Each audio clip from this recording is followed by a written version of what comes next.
not behaving like a group of individuals who feel that the world is about to end soon.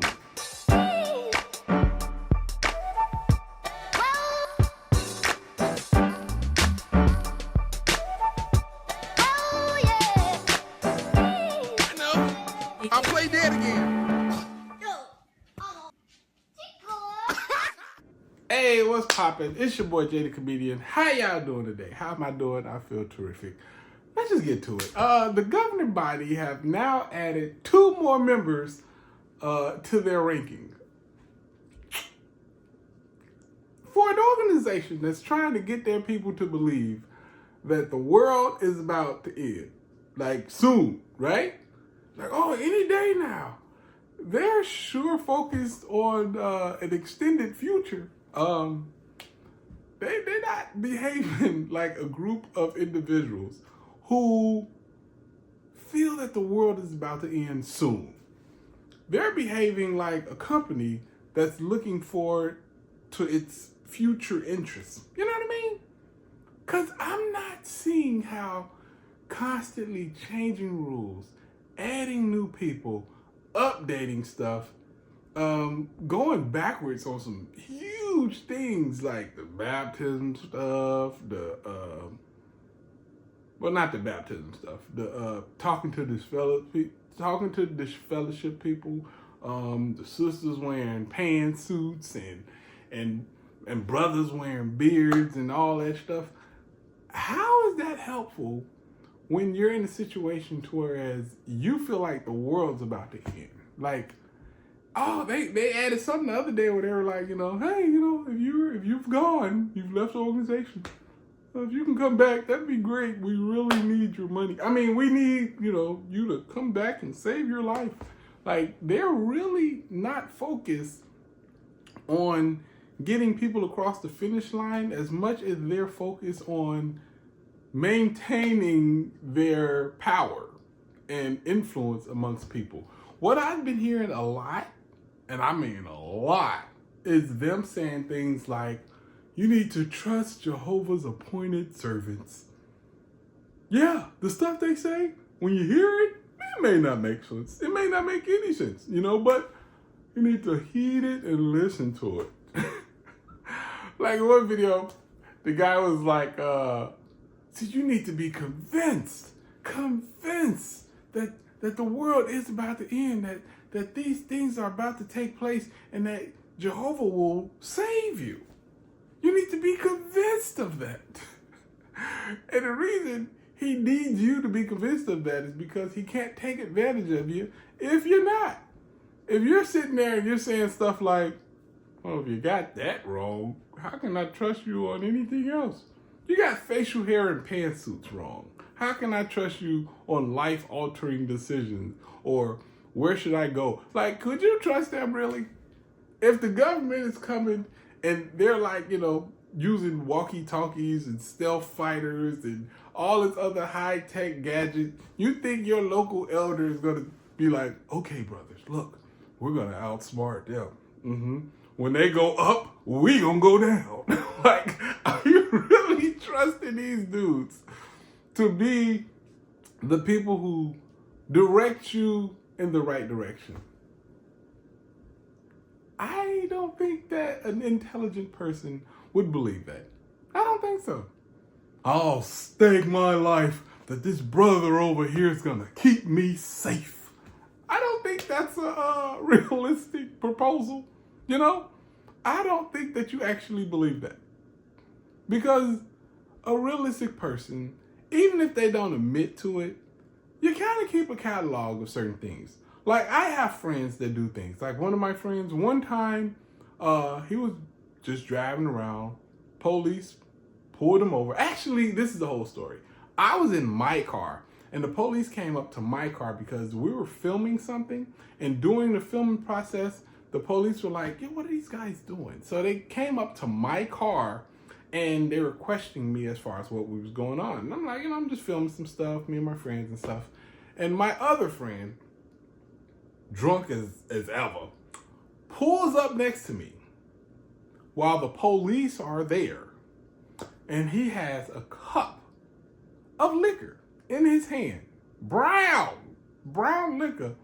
And he says, and I quote, "Hey, officers, what's the problem?" When I tell you, all I did, because I was driving, right? And I'm driving, I just remember going just like this. Because it was so dumb that I now had to categorize him as somebody who is a dumb individual. Love him to death, but quite dumb. Because I just couldn't believe he did that. So when you have people in your life who consistently do things that you would classify as like not being the smartest thing or whatever, even if it's not on purpose, you're kind of like, yeah, I wouldn't trust that guy. Yeah, the decision making there isn't quite up to par. I wouldn't, put too much weight behind an intelligent decision being made by that individual, And that is kind of what the Jehovah's Witnesses are putting out there, They're making mistake after mistake after mistake, and then they're telling you, all right, we made some mistakes, but you need to trust us. I mean, even in the Bible, right? Are they kind of even don't really even go along with what the Bible says, because the Bible says people who, give a false prophecy, like if there are people who are out there putting out false prophecies, they are not with God. It's very clear. If you're putting out false prophecies, if you're saying, hey, this is going to happen or this is going to come to pass, and that thing never happens and it never comes to pass, guess what? We regret to inform you that was a false prophecy. Like, for instance, hey, you can't talk to disfellowship people. You can't even say hi to them. If they family, kick them out. Nah, they don't say that, but they heavily suggest it. At least they used to. I don't know where they're at now with it, but now they're saying, oh, no. You can say a greeting to them. You can tell them, hey, why don't you come back to the meetings? Why don't you get your stuff together? We really miss you. We really want you back, And they say, oh, you see, because that was for the apostates. We wasn't supposed to be, them Stockable apostates. We wasn't supposed to be talking to them. We can't even say hi to them. But no. Everybody else stay cool. You see, when you get stuff like that wrong, because this is the thing, and I'm going to say this again. I know I've already been saying this in every last video I've been making, all the past videos. I keep saying this because I want you to hear me on this. The things that they told you that you could not do, they're now saying that it's okay to do. They're not saying that, we're changing up our stuff. Basically what they're saying is, we looked over the stuff we did and turns out it was never wrong. We told you it was wrong. And even though it's our job to kind of read the scriptures and translate them to you, I guess, I don't know. They tell people that, you can't you can't just read the Bible alone. You need them to help you read and understand the Bible. So whatever that is, it was their job to do it. But their understanding of what the scriptures were saying, even though you were looking at it I don't think they're saying we shouldn't have beards. I don't know where y'all got that from. They were saying, no. Yeah, no, you can't have beards. Look, it's clear. It's right there. Look, don't be of the world. The world have beards. They can grow them. We shouldn't even be able to grow them. I don't know how it's happening. It must be the wickedness in our heart. But either way it go, if people are getting things wrong and have been getting them wrong all this time, according to them, it was never wrong to have a beard. It was never wrong to say hi and talk to disfellowship people and greet them and stuff like that. There was never a problem with that. And now they're coming to the conclusion themselves, we knew that already. I always felt man, you can't say hi to somebody because they're disfellowship. You can't wear a beard.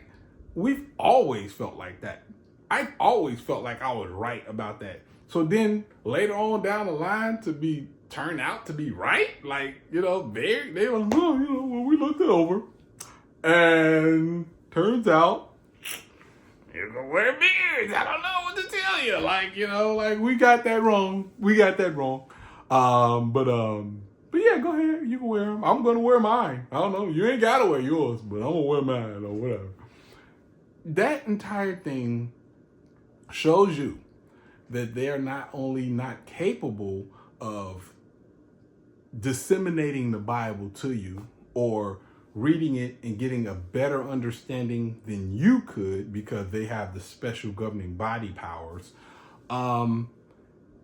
It kind of puts you in a position to whereas,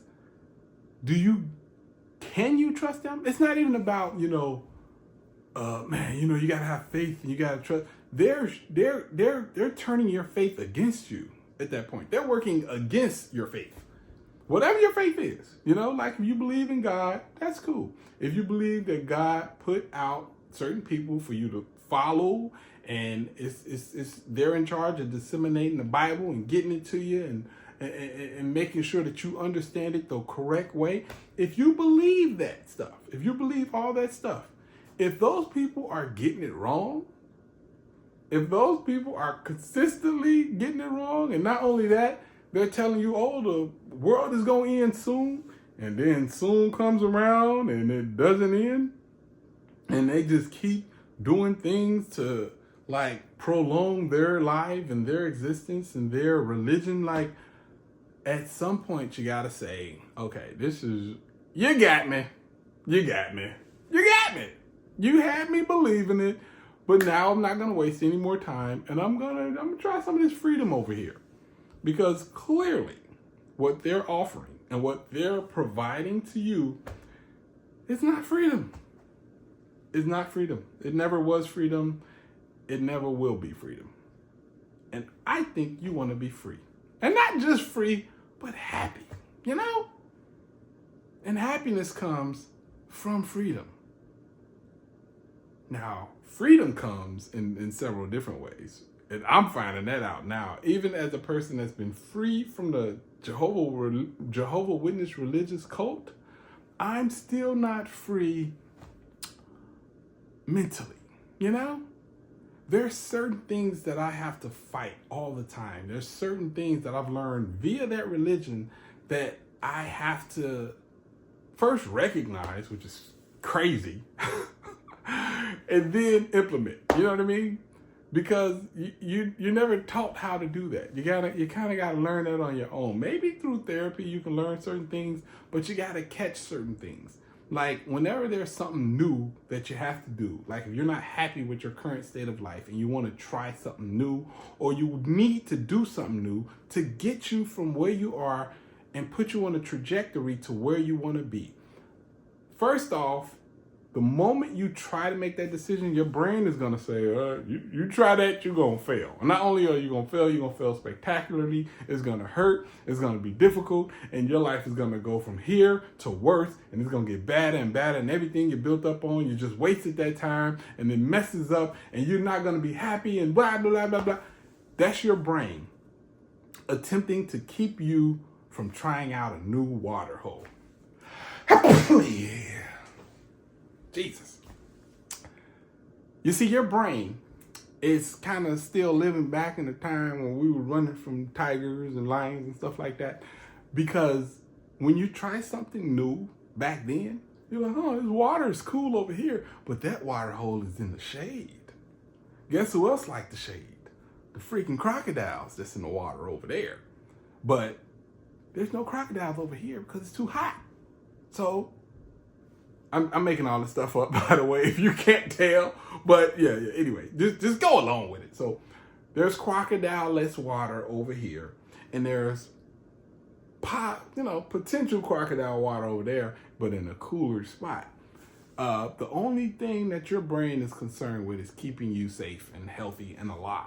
So your brain knows this hot, uncrocodilized water is available. So until that water runs out or something like that, you need to stick with this water. Because if you go over there, you may have nice and cool water, but it may be a freaking crocodile in there. So right now, your brain is trying to keep you from trying out new things. Anything that's new is also wrapped around a potential danger. So it's up to your brain to keep you away from that potential danger. And that's what it's trying to do. So anytime you try to do anything new and exciting that could put your life on a different trajectory, your brain is going to try to get you not to go over there to that potential crocodile water. And that's not what you want. You want happiness. You want to change your life. So ignore that. Recognize that that's what's happening and push through it anyway. That's what you can do. I've gotten way off course. But you know what I'm trying to say, right? Anyway, it's your boy Jay the Comedian. I hope y'all having a great day. I'm having a great day. Holla at your guala. Deuces.